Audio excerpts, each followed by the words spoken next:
ছেলে হওয়া এত সহজ না, অনেক কিছু ঘুরে আমাদের মাথায়। সব তো তোমার বইলা বোঝানো যাবে না, তারপরও কিছু বলি শোনো।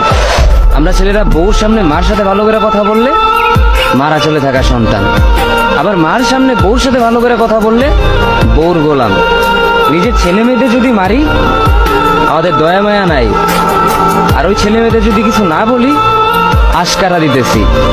নিজের বউরে দিয়া যদি জব করাই সেই ক্ষেত্রে আমি বউর কামাই খাই, আর যদি বউরে দিয়া জব না করাই আমি সন্দেহ করি। সারাদিন ঘরের বাইরে থাকলে আমরা ভাদাইম্মা, আর যদি ঘরের ভিতরে থাকি তাহলে বেকার, কাজ কাম নাই।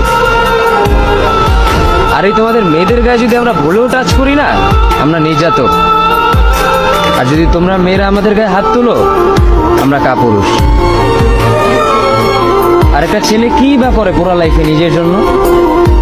মার ওষুধের থেকে শুরু করে বউ বাচ্চার প্রত্যেকটা শখ পালন করার দায়িত্ব একটা পুরুষের।